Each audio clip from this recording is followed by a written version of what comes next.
आज बात करेंगे पश्चिम बंगाल विधानसभा चुनाव को लेके जिस तरह से जो भोंपू का जो शोर था, जो ध्वनियाँ थी, जो तमाम तरह के जो बड़े-बड़े जो कार्यक्रम किए जा रहे थे, उसका कल देर शाम भोंपू का जो स्वर था, थम गया है। अब डोर टू डोर कैंपेनिंग का दौर शुरू है। कल 23 अप्रैल है, कल फर्स्ट चरण का जो चुनाव है, कल होने जा रहा है। बंगाल चुनाव परिणाम के बाद झारखंड की पॉलिटिक्स में भी कई तरह की स्थितियाँ बनती हुई दिखाई दे रही हैं। जिस तरह से गठबंधन के बीच में कांग्रेस और जेएमएम के बीच में जो तकरार बढ़ी है, उसके कई मायने और कई संकेत जो पॉलिटिकल पंडित हैं वो निकाल रहे हैं। लेकिन आज बात करेंगे पश्चिम बंगाल की, जहाँ पे 152 सीटों पे कल मतदान होना है, जिसमें उत्तरी बंगाल, दक्षिणी बंगाल के साथ-साथ जो पाकुड़ा, जो जो झारग्राम है, तमाम जो सीटें हैं, उस पे चुनाव होने जा रहा है।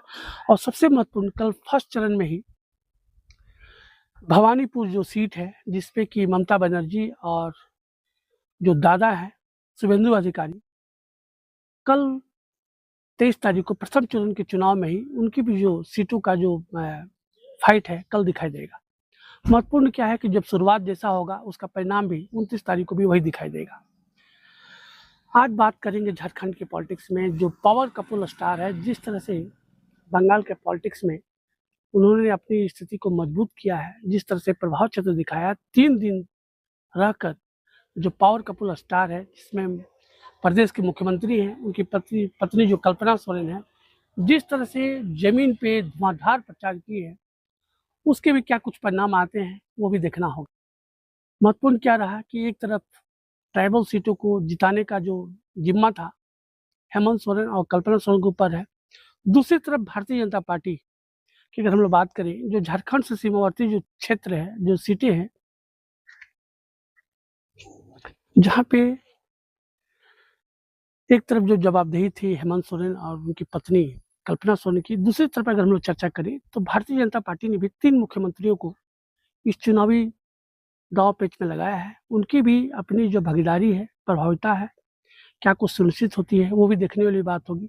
जिस तरह से पूर्व मुख्यमंत्री चंपई सोरेन, पूर्व मुख्यमंत्री बाबूलाल मरांडी और अर्जुन मुंडा सरीखे जो ट्राइबल नेता हैं, वो तमाम जो विधानसभा क्षेत्र है, उसमें जोर आजमाइश वोटरों को लुभाने की जो रणनीति होनी चाहिए, उसके तहत लोग आगे बढ़ रहे हैं। अब तमाम जो सीटें हैं, उसपे सभी की निगाहें टिकी हुई हैं कि स्थिति क्या कुछ बन के चुनाव परिणाम में क्या कुछ प्रभाव क्षेत्र इन तमाम जो ट्राइबल लीडर हैं, इनका दिखाई देता है। लेकिन इस बीच में बंगाल के चुनाव में जिस तरह से स्वाद का जो व्यंजनों की जो चर्चा है, वो भी बहुत महत्वपूर्ण है। देश के प्रधानमंत्री ने झारग्राम में जिस तरह से झालमुड़ी खा के जो लोकप्रियता, जिस तरह से जो एक संकेत था बंगाली मानुष को देने का काम किया, उसी तरह से जो पूर्व मुख्यमंत्री हैं चंपई सोरेन, जो मछली जो माछो झाल भात जो है, उसकी जो तस्वीर पोस्ट करके जो संकेत था, उसको देने का काम किया है। महत्वपूर्ण क्या रहा कि आप सभी जानते हैं कि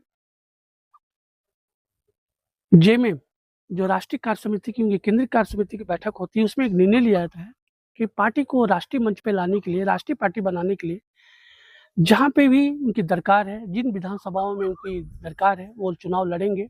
इसी फ्रेम के तहत आप लोगों ने देखा होगा कि बंगाल और असम बिहार और असम में जिस तरह से झारखंड मुक्ति मोर्चा ने अपने उम्मीदवार खड़ा किए, चुनावी जो दबिश दी वहाँ दी। लेकिन बंगाल की इतर जो सवाल है, वहाँ पे उन्होंने टीएमसी को सपोर्ट किया। इसके कुछ अपने मायने और मतलब निकल के आते हैं। जिस तरह से देश की पॉलिटिक्स में जो तमाम बड़ी पार्टियाँ हैं, जो नेशनल पार्टियाँ हैं, लगातार अटैकिंग मूड में हैं, जो रीजनल पार्टियाँ अपने अस्तित्व की रक्षा के लिए फाइट कर रही हैं, वहीं पे तमाम जो चीज़ें हैं, उसको देखना होगा, समझना होगा, इसके अपने संकेत हैं, इसके क्या कुछ मायने हैं। एक तरफ जेएमएम असम में जाके चुनाव लड़ती है, दूसरी तरफ बंगाल में वो टीएमसी को सपोर्ट करती है। टीएमसी एक रीजनल पार्टी है, क्षेत्रीय पार्टी है और इसके अपने एक मायने और अपने इसके मतलब है। महत्वपूर्ण क्या रहा कि इन सीटों पे, जिन सीटों पे हेमंत सोरेन और कल्पना सोरेन ने जो आजमाइश की है, उस 8 सीटों की अगर हम लोग चर्चा करें तो पिछले विधानसभा के जो चुनाव हुए थे 2019 में, उन 8 सीटों पे भारतीय जनता पार्टी ने बढ़त बढ़त जीत दर्ज की थी। अब सवाल है कि मुख्यमंत्री हेमंत सोरेन और उनकी जो पत्नी है कल्पना सोरेन, जो पावर कपल स्टार है, उनकी क्या कुछ दखलंदाजी होती है और इन सीटों को कहाँ तक प्रभावित कर पाती है। और साथ में जो पूर्व मुख्यमंत्री हैं चंपई सोरेन, अर्जुन मुंडा और सरीखे बाबूलाल मरांडी सहित जो नेता हैं, जो आदिवासी सीटों को जिताने की जो जवाबदेही इनको मिली है, ये कहाँ तक कामयाब हो पाते हैं, वो भी देखने वाली बात है। महत्वपूर्ण क्या रहा है कि जो सीटें हैं, जिस तरह से चुनाव का जो बिगुल है वो फूँका जा चुका है, उसके बाद से कई तरह के संकेत चुनाव परिणाम के बाद दिखाई देंगे। इन सीटों पे अगर हम लोग चर्चा करें तो स्वास्थ्य से लेके तमाम तरह की जो रणनीतियाँ हैं उसको बनाई जा रही हैं, उसको आधार बना के आगे बढ़ा जा रहा है। बहरहाल अब देखना दिलचस्प होगा कि चुनाव परिणाम के बाद क्या कुछ स्थिति बन के निकल के आती है। लेकिन बंगाल की जो जनता है उनसे हमारा जो टॉक ऑफ भारत की अपील होगी कि स्वस्थ लोकतंत्र के निर्माण के लिए, स्वच्छ लोकतांत्रिक व्यवस्था के लिए आप अपने वोट का इस्तेमाल करें, ज़्यादा से ज़्यादा लोग निकले और एक स्वस्थ जिस तरह से सरजू राय जो झारखंड के कद्दावर नेता हैं, उन्होंने जिस तरह से मैसेज दिया है कि नो कांग्रेस नो बीजेपी, कि इतर भी सरकार बनाई जा सकती है। इस पे हेमंत सोरेन का भी एक ट्वीट आया था, रीट्वीट आया है। महत्वपूर्ण क्या है कि इसके पहले जयराम महतो जो एक जेएलकेएम पार्टी है, उसके वो लीडर हैं, एकमात्र विधायक हैं अपनी पार्टी से, उन्होंने भी इसकी वकालत की है। अब पश्चिम बंगाल चुनाव के परिणाम के बाद क्या कुछ स्थिति बनती है, वो तो आने वाला वक्त बताएगा। लेकिन इस बार झारखंड के जो पॉलिटिक्स है, जो सियासत है, उसमें कई तरह की जो रणनीतियाँ हैं वो बनती बिगड़ती दिख रही है। महत्वपूर्ण क्या रहा कि झारखंड के पॉलिटिक्स में जिस तरह से भारतीय जनता पार्टी ने तमाम एनर्जी लगाने के बावजूद भी वो सीटों को नहीं निकाल पाई, उसके बाद से ये तमाम तरह के जो सवाल है वो खूब खड़े हुए हैं। बंगाल की अगर हम लोग बात करें तो जिस तरह से 2019 में सुदेश महतो की पार्टी को एक सीट दिया गया था, जो उनका विधानसभा क्षेत्र है सिल्ली, उसी के जस्ट बगल में पुरुलिया का जो सीट है, वहाँ पर भी उन्होंने खास कुछ करिश्मा नहीं कर पाया और नोटा से भी कम वोट आसू पार्टी को मिला।